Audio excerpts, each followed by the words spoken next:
Hare Krishna, Krishna Krishna, Hare Hare, Hare Rama, Rama Rama, Hare Hare. Hare Krishna, Krishna Krishna, Hare Hare, Hare Rama, Rama Rama, Hare Hare. Hari Om. Let's get started.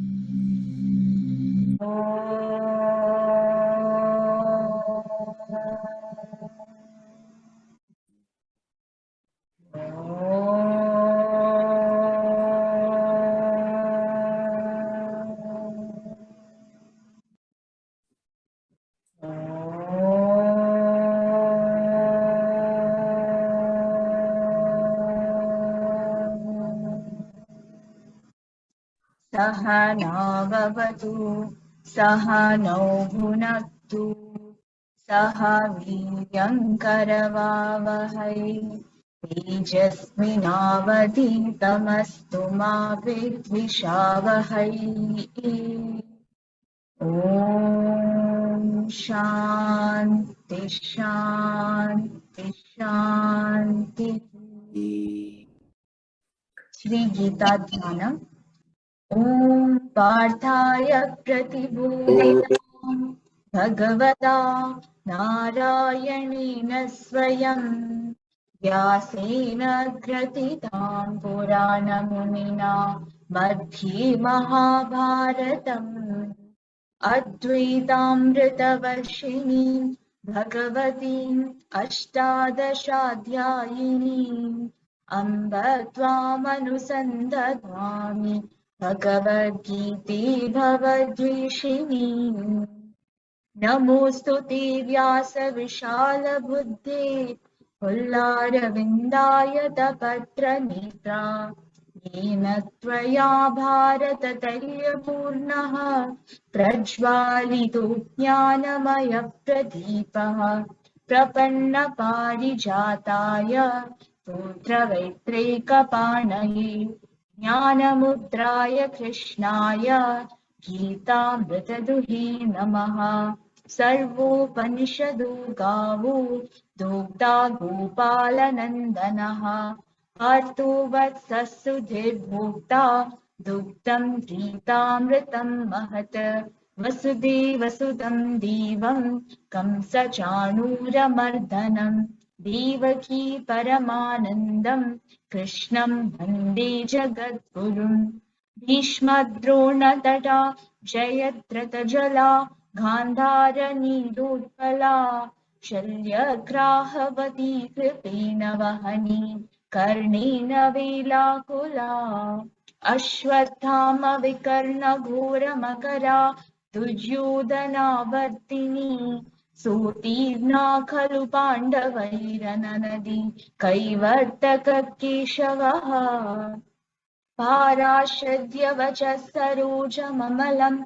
Gītārtagantodkatam Nānākhyanaka kesaram harikata Sambodhana bodhitam Loke sajjana shatparairaharaha Pipiyamanam muda Bhuyad bharata pankajam kalimala Pradvamsina shreyasi Mukam karoti vachalam pangum langhayati givim yatkripatamaham bandi paramananda madhavam yam brahma varunindra rudra marutaha stunvanti divyaistavaihi vedai sankha padakramupanishade gayanti yam samagaha dhyānavastita tadgatīna manasa Pashyanti yam yogino yasyantam na vidusura-suragana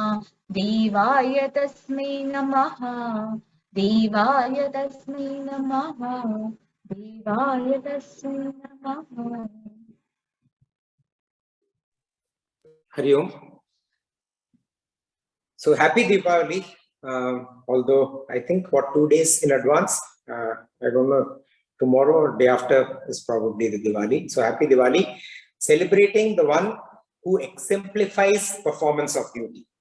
See, Deepavali is known as the festival to celebrate the return of Rama to Ayodhya, the victory of good over evil. But in context of today's satsang, Rama also, was reveled. Rama itself means reveling, and Rama reveled in performance of his duty, his swadharma. So celebrating the one who reveled in the performance of his swadharma, happy Deepavali. So what Bhagavan Krishna said, Abhyasad ramate yatra. Ramate, reveling. I didn't realize I was saying that when, the first revision itself is consisting of ramate. So in which one rejoices by constant practice. So I have Radhika and her daughter Vaishnavi here. So Vaishnavi, one rejoices by constant practice. Okay, the math. In the pursuit of pleasures, especially sensual pleasures, the pleasure holds the person who is pursuing it instantly. It's an instant grabbing, right? And then it just vanishes as quickly as it came. And one is constantly striving to get another dose of it. You're trying to see, whether can I get more of it, either in the same manner or through some other source. But seeking of that pleasure continues. Both the effort and the pleasure are sporadic. So because sometimes you say, okay, may not be this source, let me see some other source. So the effort is also sporadic, and the lasting of the pleasure or the experience of the pleasure itself is also sporadic. In contrast, in the pursuit of happiness, especially spiritual happiness, sustained practice of the aspects that provide sustained happiness, that sustains the happiness also. So it is there for a longer duration.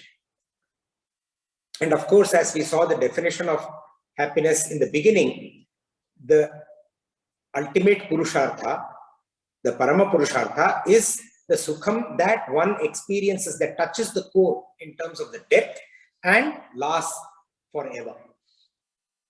And then Bhagavan says, he is now beginning to classify Sukham. And he says, that which in the beginning, or agre means beginning, is like poison, Vishamiva. And in the end, after long practice, Pariname, is like nectar, Amritopamam, born from the serene state of mind. That is important. This kind of the nectarine experience of Sukham is born from the serene state of mind that is dwelling in the self, that is absorbed in the self, in the Atman. Atma Buddhi Prasadajam. That pleasure, Tat Sukham, is declared as Satvik, Satvikam Proktam. And then he continues and says that the pleasure which arises from the contact, samyogad, of the sense objects, of the senses with their objects. The senses samyogad, the indriya samyogad with the vishayendriya. Vishayendriya means the sense objects. And which at first is like nectar, amrutopamam.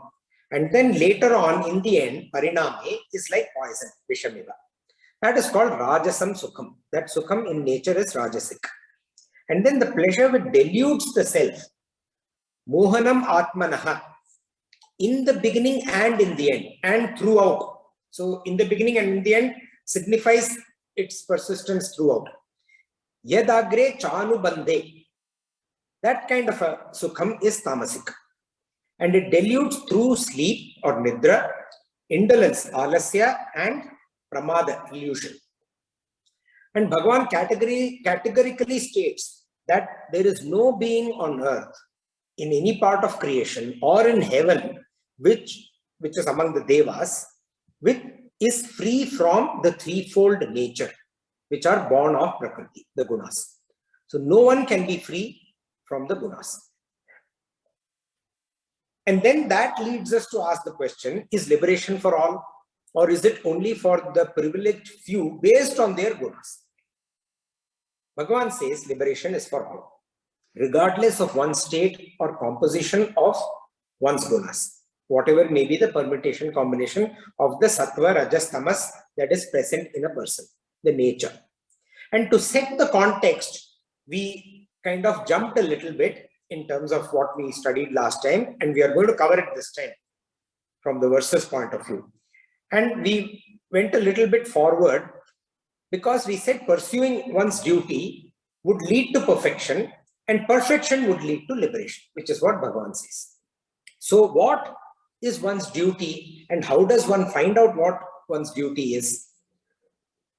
Bhagavan had referred to the categorization of human beings. And that is why the categorization of human beings is important, because that performing duty based on the categorization leads to perfection, which then leads to liberation. That is the relevance here. And categorization with the goal to attain liberation, not categorization that we see in our day-to-day world, which is in the material world, in the samsara. That is more to achieve the materialistic goals, or more often than not, even selfish goals. But with the goal to attain liberation, that kind of a categorization of people, of human beings, that is based on the mind, manaha. And such a categorization is called varna. And it is also a universal categorization. Doesn't have to be only Indian, because we have studied this philosophy in India. Doesn't have to be based on any class, creed, sex, race, whatever it may be. It is universal classification. Well-defined characteristics that determine the 4 types of classes of human nature based on the composition of the guna, which is in their mind, based in their mind. The dominant guna is primary, followed by the secondary guna, and then the tertiary guna. And these are not determined by birth, they are not determined by heredity. And these are the brahmanas, where the primary dominant guna is sattva, secondary is rajas, and tertiary is tamas. The kshatriya, primary is rajas, secondary is sattva, and tertiary is tamas. In the case of vaishyas, also the primary is rajas. Here the secondary changes. Secondary is tamas and tertiary is sattva. And in the case of shudras, the primary is tamas, the secondary rajas, and tertiary guna is sattva. And the duties of the brahmana, the kshatriya, the vaishya, and the shudra, they are all distributed according to the gunas born out of their nature. Let's see that now, as Bhagavan will himself say it. We go to verse 42. Shamo damas shaucham. Shamo damas saucham. Shantirarjavamiva cha. Shantirarjavameva cha. Jnanam vijnanamastikyam. Jnanam vijnanamastikyam. Brahma karma swabhavajam. Brahma karma swabhavajam. Shamo damas shaucham. Shantirarjavamiva cha. Jnanam vijnanamastikyam. Brahma karma swabhavajam. Shamaha, mind control. Damaha, sense control. Tapaha, tapas. We have covered this enough and we'll come to it again. Shaucham, purity. Shantihi, forbearance. Arjavam, uprightness. Cha, and eva also. Jnanam, knowledge. Vijnanam, wisdom. Astikyam, faith. Brahma karma are the duties of the Brahmana. Swabhavajam, born out of their nature, born of their nature. So Bhagavan is saying, control of the mind, control of the senses, tapas, purity, forbearance, uprightness, and also knowledge, wisdom, faith are the duties of the Brahmana born of their nature. Swabhavajam. So Bhagavan will use this term, Swabhavajam, which means born of their nature, repeatedly for each of the 4 classes when he is talking about the 4 classes. You will notice that this phrase, Swabhavajam, whether relevant to Brahmana, Kshatriya, Vaishya, and Shudra, Brahma Karma Swabhavajam, Kshatram Karma Swabhavajam, Vaishyam Karma Swabhavajam, and Shudram Karma Swabhavajam. He will use it for all 4. We must keep this in mind. Why? He could have just covered it once and it implied, right? Lot of times we see in Bhagavad Gita, we have to understand the implication. Here he takes care to mention it every single time. The duties or actions that are supposed to be performed are determined by each one's nature. That is extremely critical. Nothing else. Not the birth, not ancestry, not by the Shastras. Shastras do not define it. Nobody dictates it. No one. No one has the authority to dictate it when Bhagavan himself, who has defined the Shastras, who has laid out the Shastras, specifies it in this manner. It is our nature which determines our Varna and determines our Karma, determines our Swadharma. Varna, the class, Karma, the action, Swadharma, the duties. So what are the actions or the duties of Brahmana, Brahma Karma? Bhagavan says Shama, control of the mind. Antakarana Uparamaha. The inner instrument, which is the inner mind, which is the inner instrument, automatically we see, typically, not automatically, typically gets drawn to the outer sense objects. We see that all the time, the mind getting drawn, right? Conscious control of this and not allowing the mind to get automatically or consciously, subconsciously, being consciously controlling that subconscious movement. That is Shama. With the mind turned inward, with the mind on the supramundane, which is superior to the physical material world. That kind of a mind, which is focused on the Atma, Atma Buddhihi, which we just studied about. Serenity becomes a dominant trait.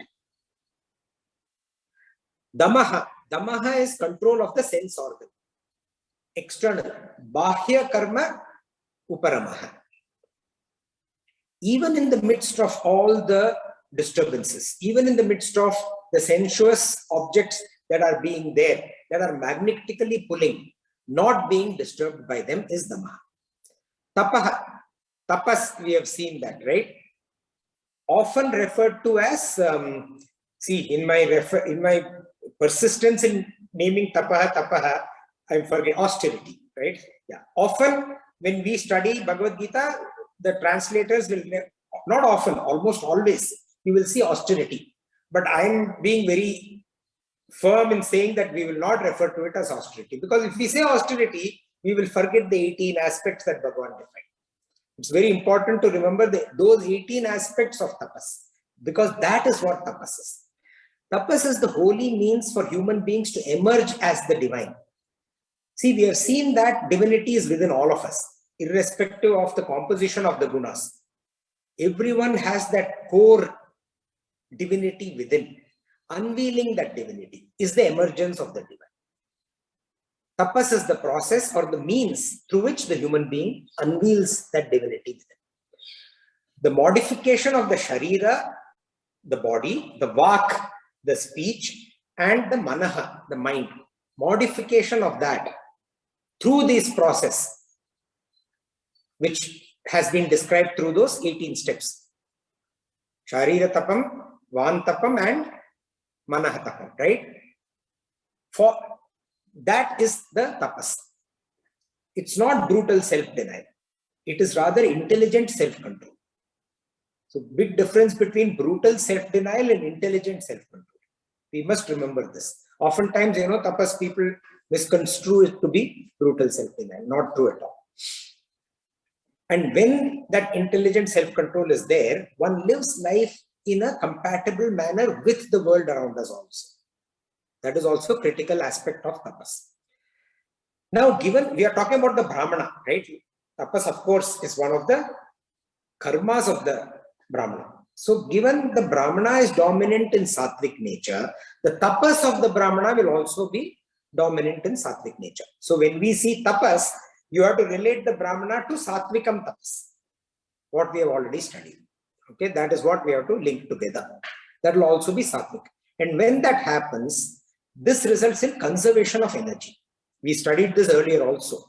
That conserved energy is then used for spiritual pursuit. Spiritual pursuit requires tremendous amount of energy. Without that, spiritual pursuit is inquiry is not possible.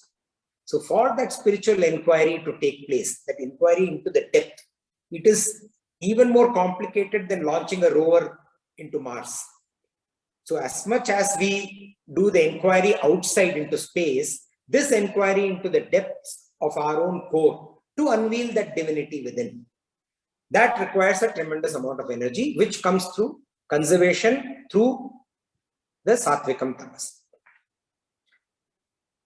See, we will notice that Bhagavan will individually restate. See, in tapas, he talked about 18 aspects of tapas, right?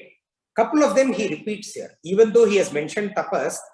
For example, the next one, Shaucham, that Bhagavan had covered as one of the aspects of tapas.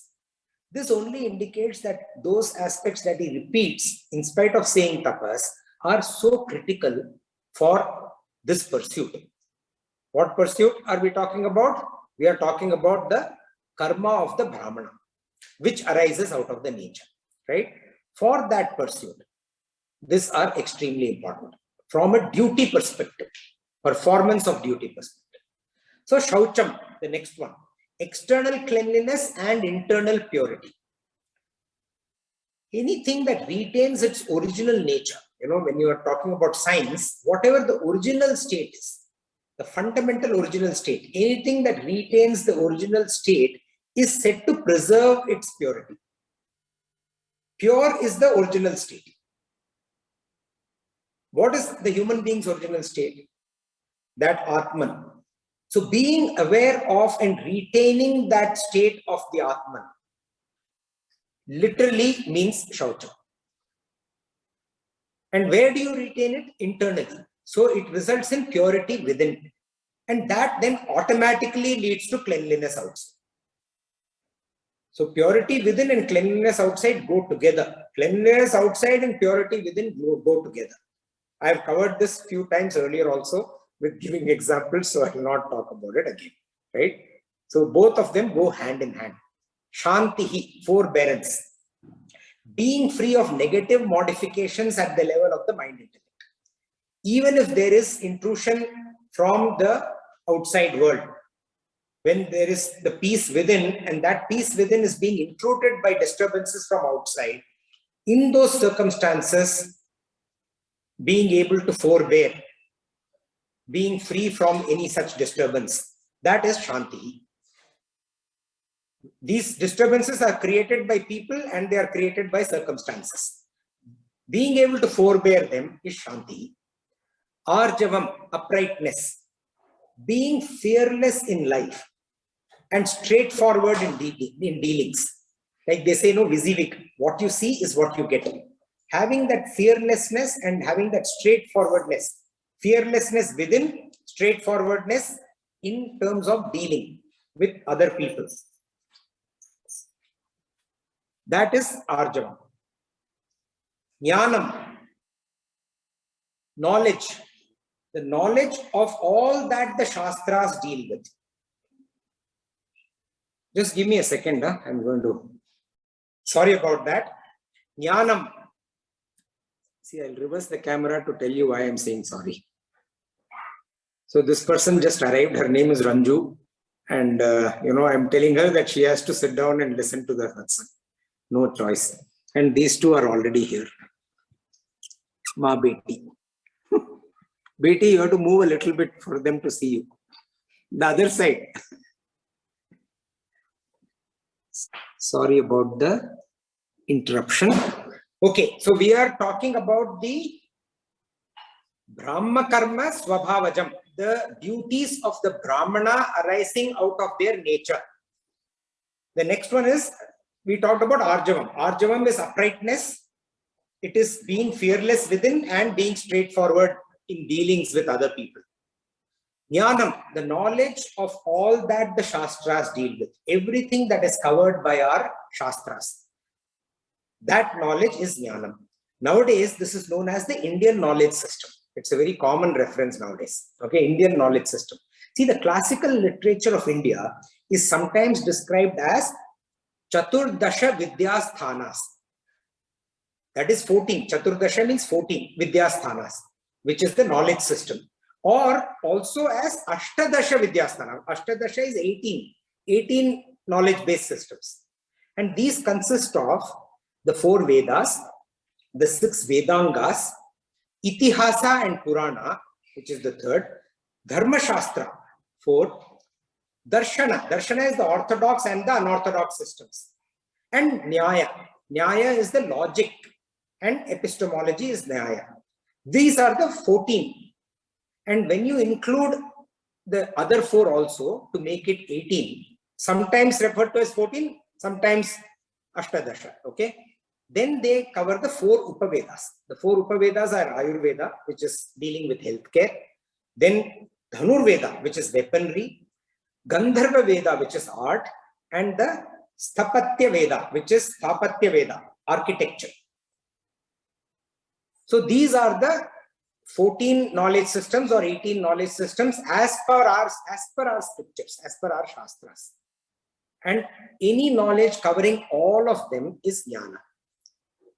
The next one is Vijnanam. Vijnanam is wisdom, the experiential knowledge that comes from spiritual pursuit. Actually, any pursuit gives experiential knowledge. Here we are talking about an advanced spiritual pursuit. We are in chapter 18. So that is why the focus is spiritual pursuit. So the experiential knowledge that one attains, that peace within, that slow and steady unveiling of the divinity within, takes a long time. That experience that comes from the spiritual pursuit. It is also intuitive knowledge. Okay, as we go about learning more and more, our intuition also gets more and more mature. That kind of an intuitive knowledge. And also God realization or the awareness of the attributes of Bhagavan. Right? We have studied in detail about the attributes of Bhagavan, right? That realization, God, that is called God realization. God realization means when you become knowledgeable about the attributes of Bhagavan, pertaining to that supreme reality, those attributes. That all this together is called Vijnana. Astikyam. Astikyam means faith. Firm conviction that comes from Jnanam and Vijnana. See, when you have Jnanam, which is studied knowledge, textual knowledge, and experiential knowledge, Vijnana, both together lead to conviction. And that conviction is unshakable by whatsoever reason cannot shake that kind of firm conviction. Nischala. That is called Astikyam. Now one may wonder that these seem like qualities, right? They are more like possessions. Like remember we studied about Daivi Sampat, right? All of these that Bhagavan has listed out as Brahma Karma, Swabhavajam, they seem like qualities of a human being. Where is karma? Where is action? Where is duty here? Right? So any manifestation of action, anything at the physical level, we would have seen this multiple times, okay? Whether it is spiritual study or whether it is, scientific study. Any manifestation of action first happens in the mind. The action takes place in the mind and then manifests into the physical world. So for anything to manifest in the material world, it has to first take place in the mind. In fact, it is believed that physical existence is projection of whatever is there in the mind itself, right? So thus, these what seem like qualities are actually actions at the mental level. So if you notice, if you go through each one of them again, you will see that there are actions that are being taken at the mind. So only when they are taken at the level of the mind are these manifesting for everyone to see. That is why these are defined as actions of the Brahmana, or what we are going to read, all the actions, whether they be Brahmana, Kshatriya, Vaishya or Shudra. Cultivating these qualities and their consistent expression in life are the lifelong duties of the Brahmana. Now we'll see what are the lifelong duties of the Kshatriya and Vaishya and Shudra also. Shauryam tejo dhritir dakshyam. Shauryam tejo dhritir dakshyam. Yuddhe chapya palayanam. Yuddhe chapya palayanam. दानमीश्वर भावश्च Dhanamishvara bhavascha क्षात्रं कर्म स्वभावजम् Kshatram karma swabhavajam शौर्यं तेजो धृतिर्दाक्ष्यं युद्धे चाप्यपलायनं दानमीश्वर भावश्च क्षात्रं कर्म स्वभावजम् Shauryam. Shauryam means heroism, valor. Tejaha, splendor. Dhritihi, fortitude. Dakshyam, promptitude or vigilance. Cha, and also, api. Where did I go? Yeah. Chapya, cha, and api, also. Apalayanam. Apalayanam means not fleeing. Not fleeing from where? Yuddhe, battles. So we have seen the concept of yuddha earlier also. Yuddha, all are battles. Yuddha doesn't mean that you have weapons and firing bullets at each other or arrows at each other. The battles that we face in our day-to-day life. Not fleeing from battles. Dhanam, generosity. Cha, and Ishvara bhavaha, lordliness, the capability to control. Karma, action or duties. Kshatram, of the Kshatriyas. Swabhavajam, born of their nature.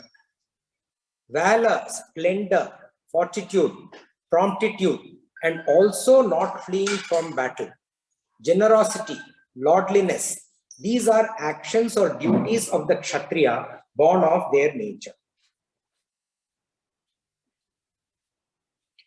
The Kshatriyas have a greater dose of Rajoguna in their composition of their personality.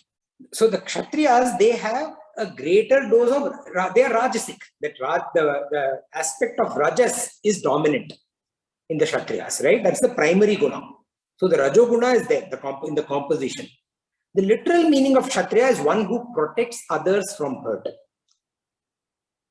Kshatat trayate iti Kshatriya. One who protects others from getting hurt. Such a person has dedicated one's body to the welfare of others, especially to one's subjects, because Kshatriya are primarily rulers. They rule, right? They are governors. So, especially for their own subjects, who they are governing. And in general also, they have dedicated their body. The body may get hurt. The body may even get destroyed. But this person upholds dharma. The duties of such a person, which Bhagavan describes, they are shauryam, heroism, valor, the vigor and the consistency with which one meets challenges, whatever the challenge may be. The challenge, how much ever, like now I'm facing a lot of challenge of disturbance in this satsang, okay? So you have to meet it with vigor and consistency. Heroism and valor result in a commanding personality. Tejaha, vigor and splendor, they come from jubilance in discharge of duty. When the person is discharging duty with so much passion, that it results in vigor and splendor, that tejas comes from that nature. Dhritihi, fortitude and perseverance. We have already seen Dhriti in extensive detail. In the context of Kshatriya, it is the drive and consistency of purpose. There is a goal to be achieved, and that goal needs to be fulfilled by this consistency of purpose and drive. And not only that, the fruits of the actions are also to be met. So the Kshatriya is concerned about the fruits of the actions and will go to any extent, including breaking down obstacles that are in the path. That is the Rajoguna. The person is willing to sacrifice the body when the person is working. Will go to that extent of sacrificing. You see the soldiers, right? They will sacrifice the body for the goal. And once there is victory, and if the person is alive, they are prone to enjoy the wealth and the pleasure that comes from it. So both aspects are there. Dakshyam, alertness and vigilance, promptitude. See, when you say attention, the soldier, the getting into that aspect of attention, savdhan, that is promptitude. That is daksham. Sharpness in decision making and execution are apparent, even in the case of sudden or critical or crisis situations. So we will see that among firefighters, among soldiers, of course, right? Other uniformed personnel, you will see that, right? You will see that even there is a crisis, they have their aspect of decision making doesn't get affected. And the execution is very crystal clear and smooth. Apalayanam, not fleeing from the performance of duty, even if it is war or battle. Death is better than flight for such people. See, earlier the kings used to go to battle, not like today. The kings themselves used to go to battle. They used to give their life. Nowadays, our soldiers receive orders from quote-unquote couch kings. See, even when I was in the army, I used to wonder, who are these people who are giving orders? We are the ones who are on the ground fighting the battle, but the orders are coming from bureaucrats. By the way, bureaucrats are also mini kings. Bureaucrats and the politicians. They don't go to the battlefield. They sit in their couch and pass orders. Dhanam, generosity. Going the extra mile for the benefit of others, even at personal expense. Genuinely utilizing the government's budget for the welfare of the people. That is also dhanam. Ishvara bhavaha, lordliness, dynamic, electrifying presence, capability to control and command others to obey. It is the duty of the Kshatriya to cultivate, maintain, and express these traits throughout their life. Now we'll come to the Vaishyas and the Shudras. Krishi Gauraksha Vanijyam. Krishi Gauraksha Vanijyam. Vaishya Karma Swabhavajam. Vaishya Karma Swabhavajam. Paricharyatmakam Karma. Paricharyatmakam Karma. Shudrasyapi Swabhavajam. Shudrasyapi Swabhavajam. Krishi Gauraksha Vanijyam. Vaishya Karma Swabhavajam. Paricharyatmakam Karma. Shudrasyapi Swabhavajam. Krishi, agriculture. Gauraksha, cattle protection and rearing. Vanijyam, business or trade. Vaishya karma, the duties of the Vaishyas. Swabhavajam, born of their nature. Paricharyatmakam, service to all. Karma or actions or duties. Shudraha, of the Shudras. Swabhavajam, born of their nature.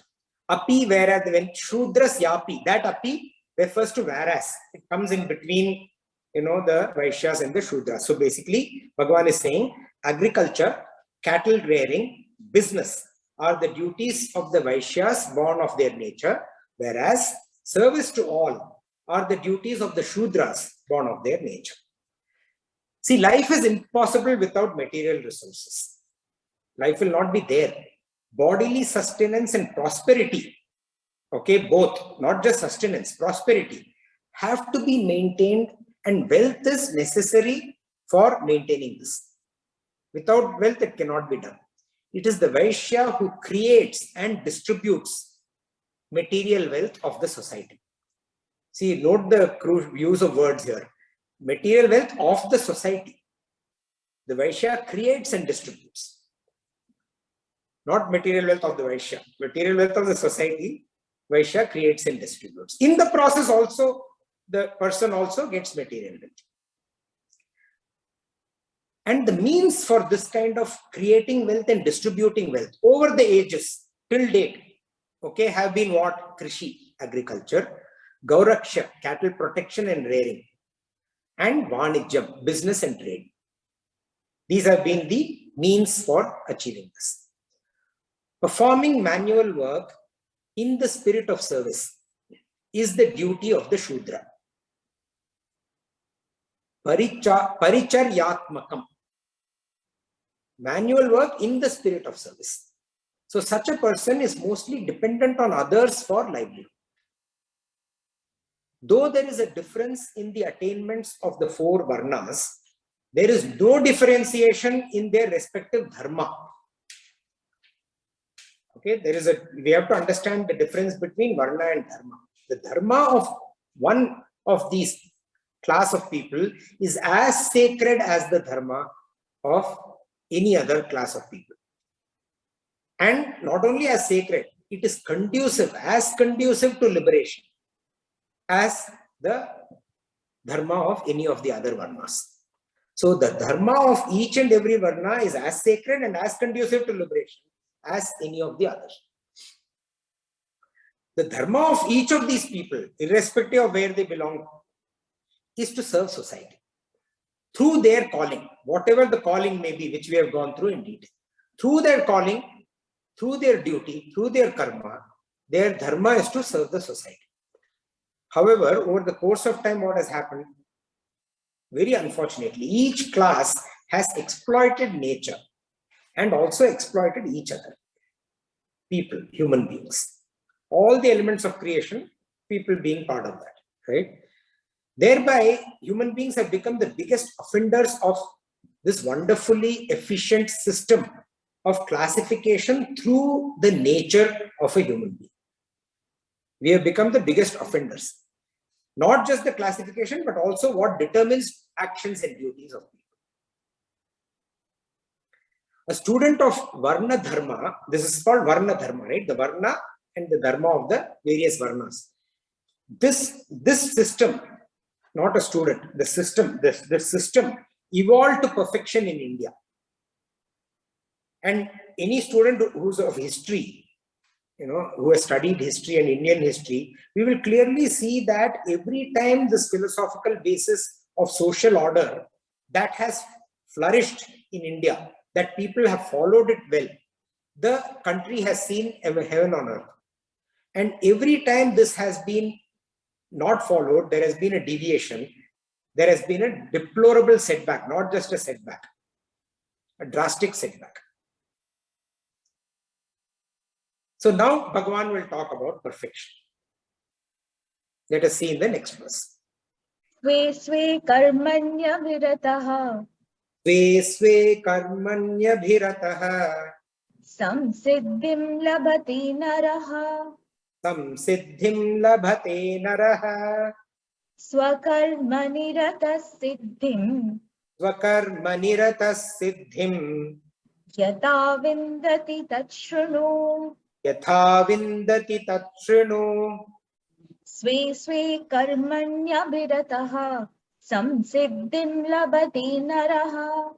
Swakarmani ratas siddhim. Yata vindati tachrunu. Abhirataha. Abhirataha means devoted to, delighting in. Sve sve, their respective. Karmani, duties. Delighting in their respective duties. Naraha, a human. Labhate, attains. Samsiddhim, perfection. Yatha, how? Swakarma nirataha, ever engaged in one's duties, ever devoted to one's duties. Vindati, one attains.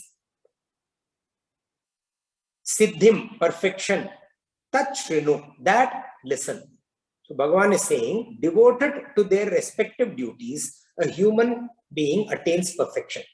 How always engaged in or devoted to one's duty, one attains perfection, that you listen from me.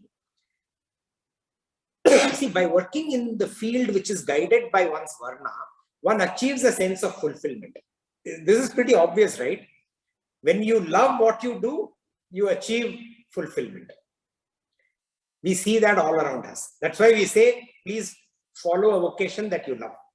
One's natural disposition to any field of work is possibly the biggest driver for success. And the fulfillment that comes through it, that produces a sense of calm, a sense of peace. And that then leads to renunciation of the fruits of whatever you're doing. See, we have studied about renunciation of fruits. When you are devoted to what you're doing simply because you love what you're doing, do you care for what happens? What is the outcome? When you see genuinely people love what they do not really worry about what the outcome of what they do is going to be. And not only the outcome, the fruits, also the ego, the ahankara, that also is not there. That is why loving what we do, loving one's vocation is so critical. On the other hand, when one abhors one's duty, one can never become great in not just the profession or what the action or the duty, but in other ways also. In the beginning of the Bhagavad Gita, we saw that Arjuna was in that state of, before he went to a state of demoralized depression, there was a sense of disgust for the action that he was supposed to take or he was about to take. There was that sense of disgust. And that sense of disgust of Arjuna towards his own swadharma, that was an outcome of temporary delusion, moha. That's why the first chapter is called Arjuna Vishada Yoga, right?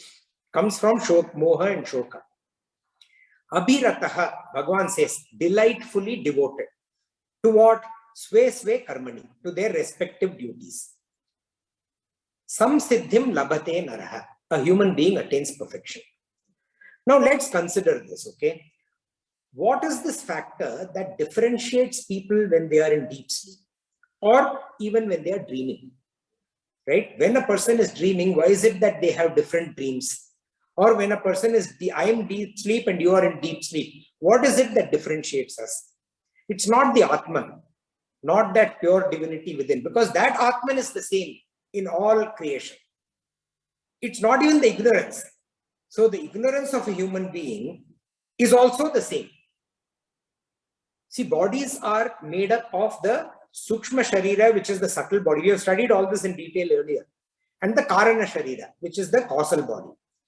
At the level of, Ajnana, that or the level of Ajnana, the level of ignorance is same in all the bodies. All bodies that are part of creation. So the Atma is the same in all bodies. Ajnana is also the same in all bodies. So what differentiates? It is the vasanas or the inherent tendencies that are there in the human being. That is what makes people different. Obviously during waking state also. And springing from the vasanas, the mind intellect, the makeup of the mind intellect is also different in various people.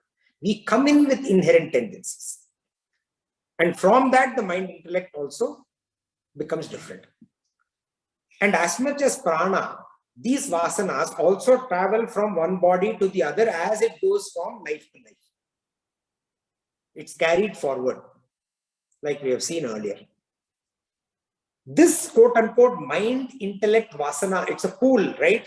Like you have the sattva, rajas, tamas pool. This mind-intellect vasana pool determines the swabhava. And from the swabhava comes the sattva, rajas, tamas, the guna. And based on the sattva, rajas, tamas mixture, the permutation combination, comes the varna.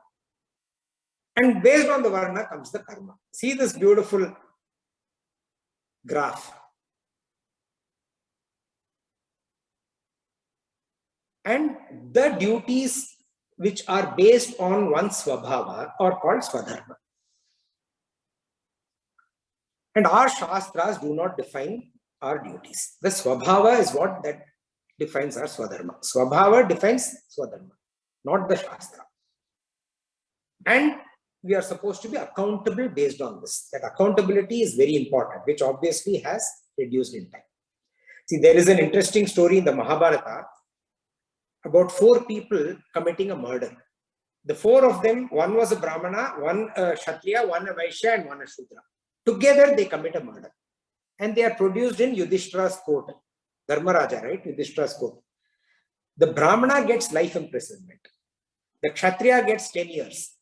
The Vaishya gets 5 years. And the Shudra gets 3 years.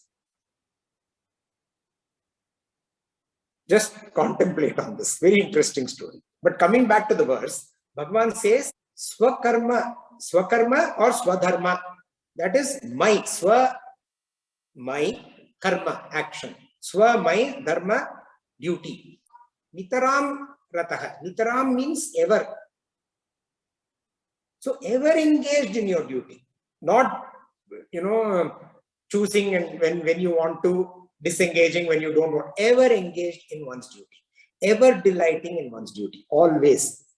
So Bhagavan has used two terms here. Abhirataha. Abhirataha means full of devotion. Like that gulab jamun, soaked in the syrup. Once gulab jamun is soaked in the syrup, every single pore of that gulab jamun has that syrup. The more delicious the gulab jamun, the more syrup has permeated into it. So full of devotion. Abhirataha. Delightfully devoted. Refers to the depth. Nirataha refers to time. Always. So deeply devoted to duty, always engaged in duty. And what was the happiness definition? Remember? That happiness is something which touches the core deep and is always there. So that happiness will come from this duty. Swadharma. Abhirataha, which is depth, and Nirataha, which is always. Any and every work done in this manner becomes worship. When the attitude is like that, Ishvara Arpana Buddhi. Remember that? Ishvara is the cause of the auspiciousness. It is said, Sarva Mangala Karana is Ishvara. It is also said, Mangalayanto Hari. Mangalayanto Hari means the abode of all auspiciousness is Hari. And when this Abhirataha or delightful devotion, Nirataha, always is towards Hari, that purifying Bhagwan, then what happens? Let us see in the next verse. Yata pravritti bhutanam. Yata pravritti bhutanam. Yena sarvamidam tatam. Yena sarvamidam tatam. Swakarmana tamabhyarchya. Swakarmana tamabhyarchya. Siddhim vindati manavaha. Siddhim vindati manavaha. Yata pravrittir bhudhanam. Yena sarvamidam tatam. Swakarmana tamabhyarchya. Siddhim vindati manavaha. Yataha, from whom? Pravrittir is the evolution. Bhutanam, of beings. Yena, by whom? Sarvam, all. Idam, this. Tatam, is pervaded. Abhyarchya, worshipping. Tam, him. Swakarmana, with one's own duty. Manavaha, a human. Vindati, attains. Siddhim, perfection. So Bhagavan is saying, from whom is the evolution of beings, of all beings, by whom all this is pervaded. Worshipping him with one's own duty, a human attains perfection. From whom yataha, all beings, bhutanam, evolve, prakritihi. See, all around us we see so many objects. There are objects galore. Wherever you look, there are objects. And we often classify them based on their utility, their worth, their value to us. And once in a while, we start wondering, who is the maker of this object? Very rarely do we think, normally we just think, what is the worth of the object, not who is the maker of the object. See, a beautiful vase, comes from mud, but it is transformed by the potter's artistry. An expensive piece of jewelry comes from gold, but it is crafted by a master jeweler. The material gold or the material clay cannot by itself transform. That jeweler or that potter is required for that transformation to happen. Similarly, our Shastras conclude that the cause of all creation is that Supreme Brahman. That Supreme Brahman alone, he alone can conduct all that is happening, every aspect, each aspect of the universe, which is happening from time immemorial, which will continue till time immemorial, conducting that in the manner that we see, wherein this bhutanam, all the bhutas, they grow, they are born first, they grow, and then they pass on from one birth to the other. That person who does all this, that artisan, that scientist, is the Supreme Brahman. Yena sarvam idam tatam. So the creation is by him, the cause, and the pervasion is also by him. Everything is pervaded by the Supreme Brahman. That which has the property of being is bhutanam.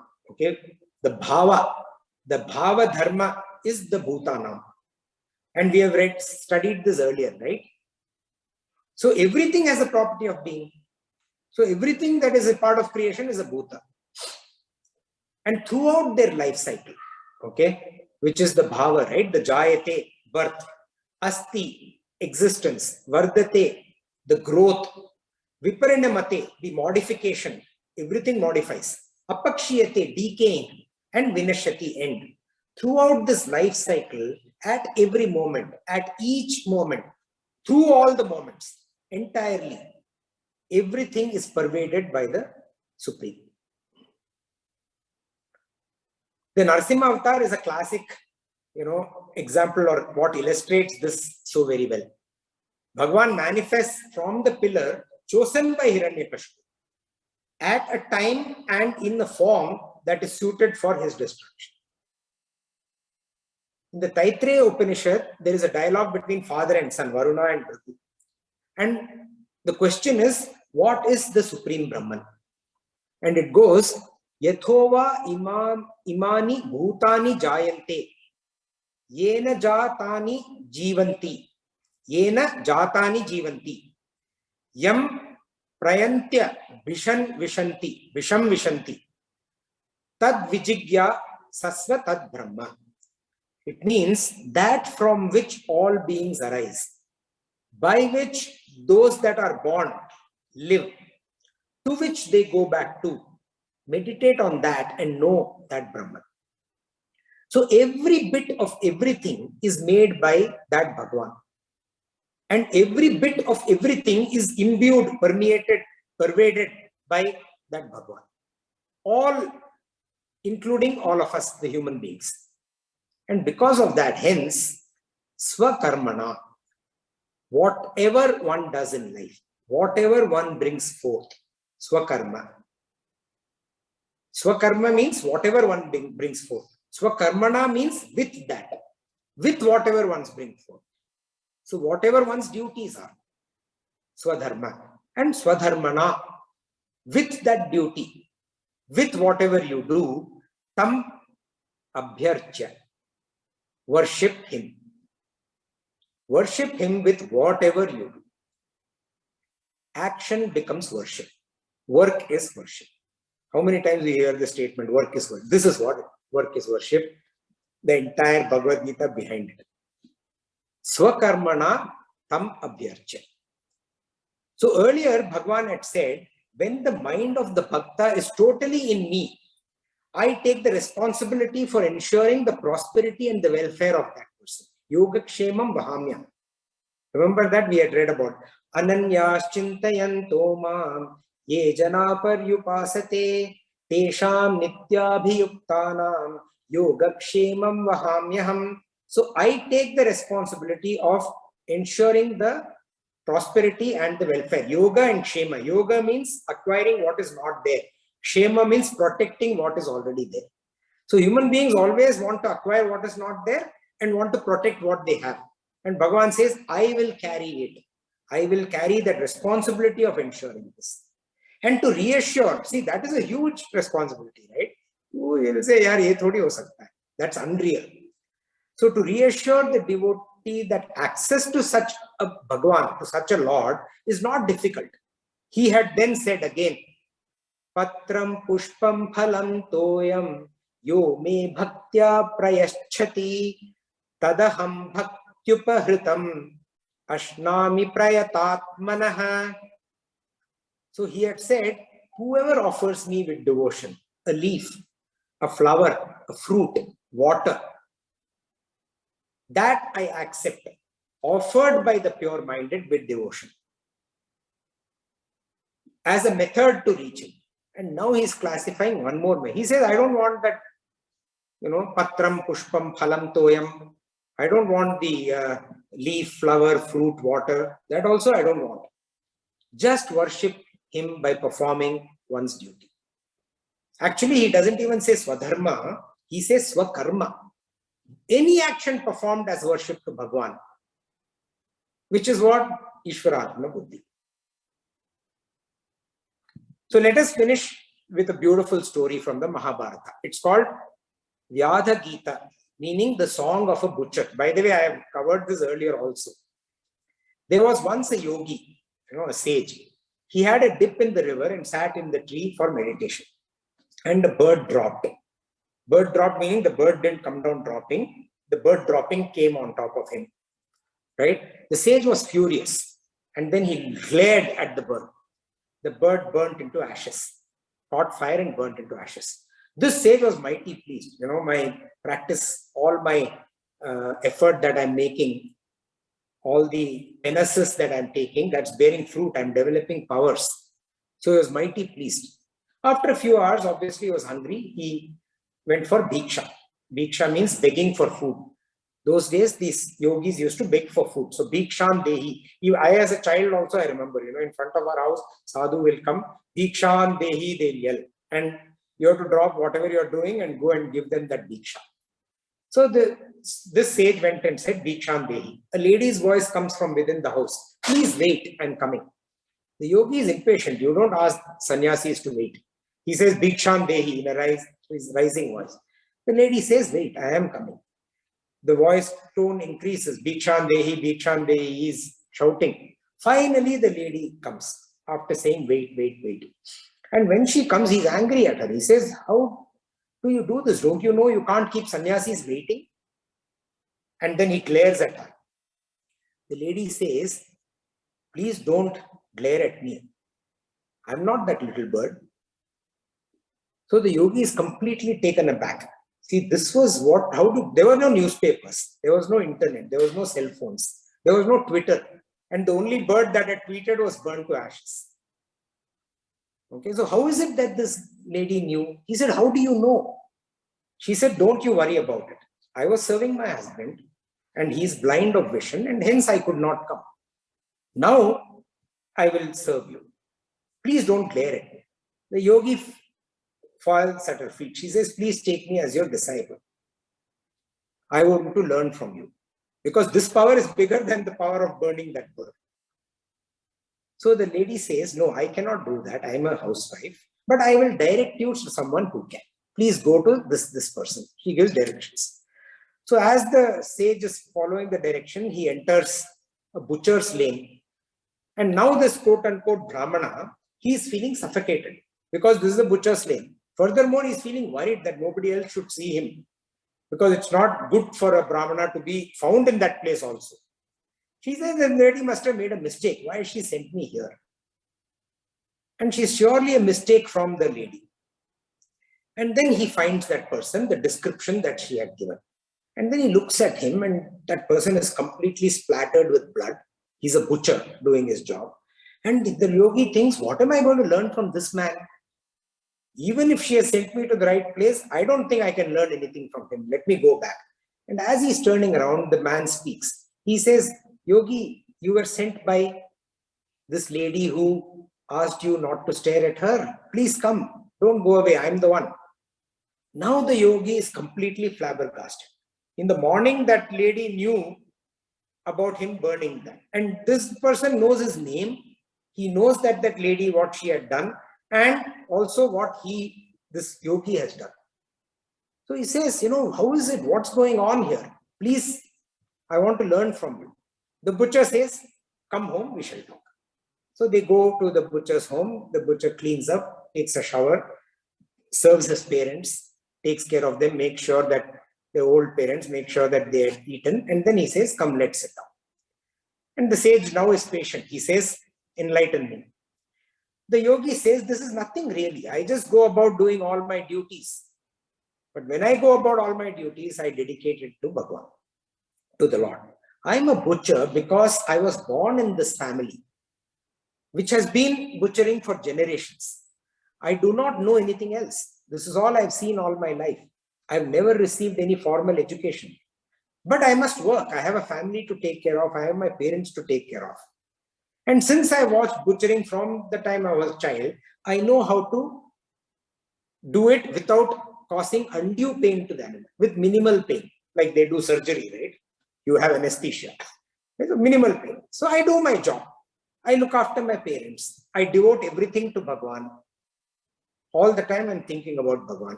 I work as per the principles of karma, right? That's swakarma. I work as per those principles. The karma that has placed me in this circumstance where I am. No duty, no karma is ugly. No duty, no karma is impure. It is the way in which a karma is done which determines the worth of that karma. And the best way to do the karma is to think of the Lord and do it. So this story describes the importance of performance of one's swadharma, dedicating it to Bhagavan. This butcher or a vyadha may be considered by society to be of low birth, low caste. But engaged in swadharma in this manner, being of service to others, dedicating whatever he is doing to Bhagavan, becomes capable of teaching a Brahmana, quote unquote, who the society considered as a higher class. But the Brahmana is practicing austerities, okay, that have given him the power to burn that bird, but they are practiced for selfish purpose. I am got this power, you serve me faster than you can. That was the attitude with the lady, right? So you see that in flights, oftentimes you'll find, air hostess are meant to serve, you bloody well serve. You'll see a lot of passengers have this attitude. In fact, the former is a Brahmana, the butcher, and the yogi is a Shudra. Just because society has put them there does not mean that the orange saffron robed person is a Brahmana and the butcher is a Shudra. So, and a person who works in, Bhagavan says, a person who works in this manner, a manavaha. Manavaha means what? Manavaha is one who has mind, the one who can comprehend. The ability to comprehend is manavaha. That a person with the ability to comprehend is manavaha. Such a person, regardless of the sattva, rajas, tamas combination in that person, regardless of the varna, wherever the person belongs to, one who comprehends this and works accordingly, doing your duty number one and devoting it to the Lord, that person, siddhim viddati, attains perfection. Thank you. Hari Om Shri Krishna. We'll repeat today's verses. Chapter 18, 42-46. Pramodamastapashaucham shantirajavamiva cha jnanam vijnanamastikyam brahma karma swabhavajam shauryam tejo dhritirdakshyam yuddhi chapyapalayanam dhanamishvara bhavascha shatram karma swabhavajam कृषि गौरक्ष्य वाणिज्यं वैश्य कर्म स्वभावजं परिचर्यात्मकं कर्म शूद्रस्यापि स्वभावजं स्वे स्वे कर्मण्यभिरतः संसिद्धिं लभते नरः स्वकर्मनिरतः सिद्धिं यदा विन्दति तच्छृणु यद प्रवृत्तिर्भूतानां येन सर्वमिदं ततं स्वकर्मणा तमभ्यर्च्य सिद्धिं विन्दति मानवः। ॐ असतो मा सद्गमय तमसो मा ज्योतिर्गमय मृत्योर्मा अमृतं गमय। ॐ पूर्णमद पूर्णमिदं पूर्णात् पूर्णमुदच्यते पूर्णस्य पूर्णमादाय पूर्णमेवावशिष्यते ॐ शान्ति शान्ति शान्तिः हरिः ॐ श्रीगुरुभ्यो नमः हरिः ॐ Hari Om, thank you. So this time I'll ask the question first. Can anyone tell me when did we refer to this butcher story earlier in our satsang? I think when we had spoken about Varnas, Chatur Varnyam Vayasrishya. No. When we spoke about the aspect of doing without the sense of doing, without the, when Bhagavan says, so that was the word. The verse was, Tyaktva karma phala sangam nitya tripto nirashrayah karmanya bhipravrittopi naiva kinchit karoti saha. So Bhagavan had said, this person is nitya triptaha, always that content, ever content. Nirashrayah, has no dependence on anything else, because within there is self-contentment. And when such kind of a person, having abandoned tyaktva karma phala sangam, attachment to action, this kind of a person acts in that manner. Okay, and that person is ever engaged in action. Karmanya bhiv pravrittaha, always engaged in action, but is naiva kinchit karoti sa, does not do anything.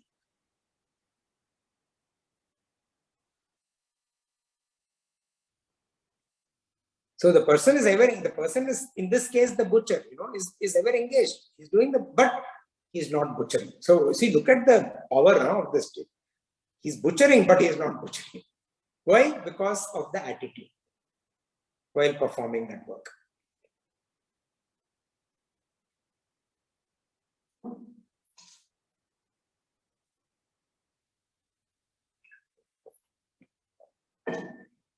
Every work is good. No work is bad. When performed in the manner of first of all, it should be one's duty. But one next satsang will see. Some people try to do others' duty. No, not that. Doing one's own duty, swakarma, with the Ishwararpana buddhi, dedicating it to Bhagavan. Okay, any thoughts, comments, questions? Yeah, Jyoti, you have some. Just wanted to understand the distinction between brutal versus intelligent self-control.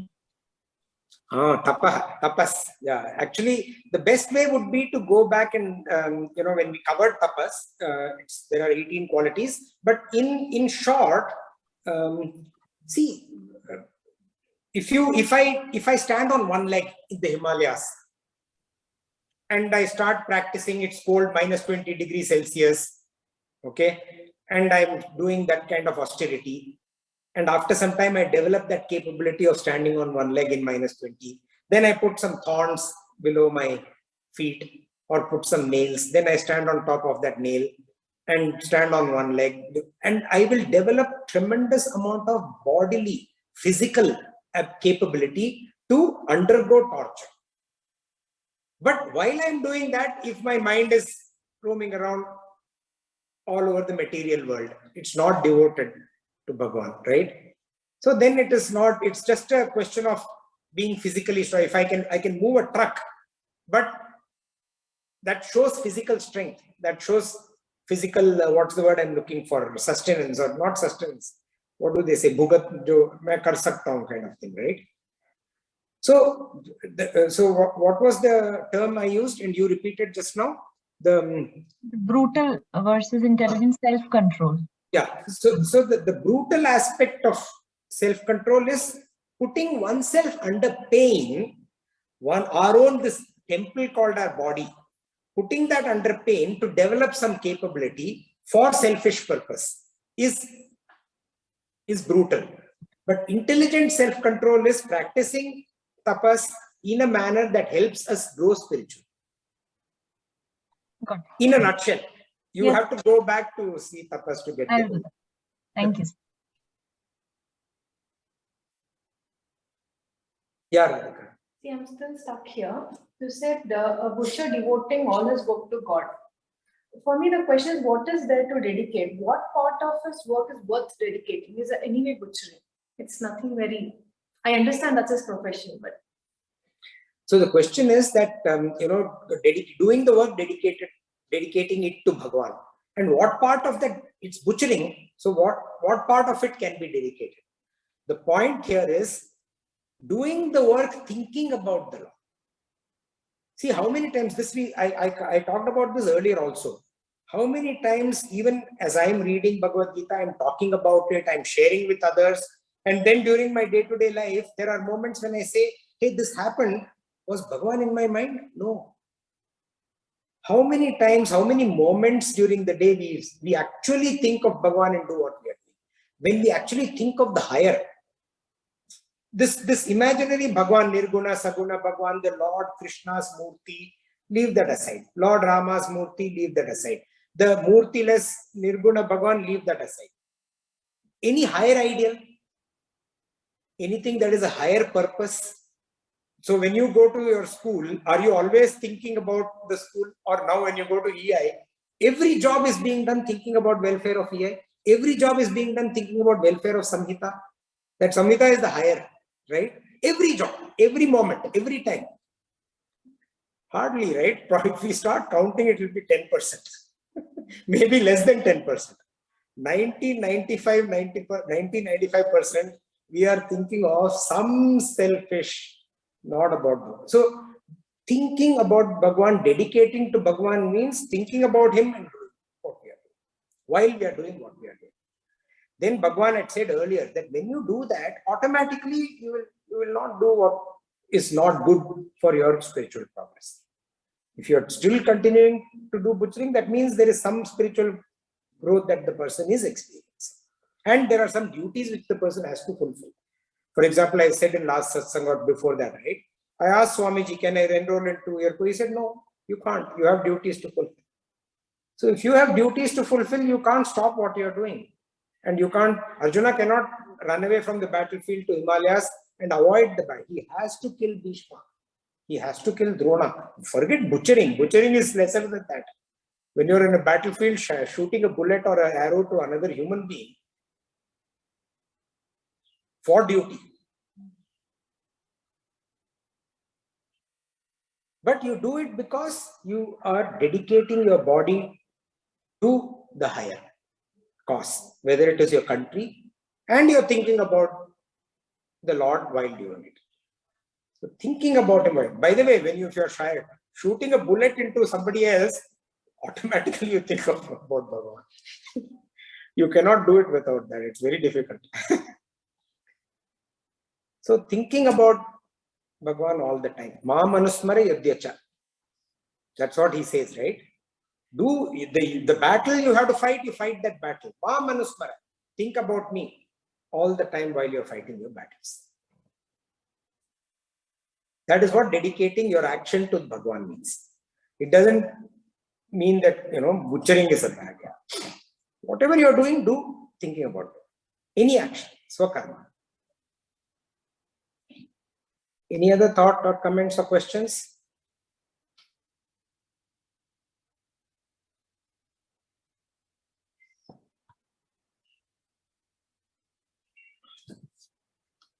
Okay, if nothing else, then we will say Hari Om and meet next week.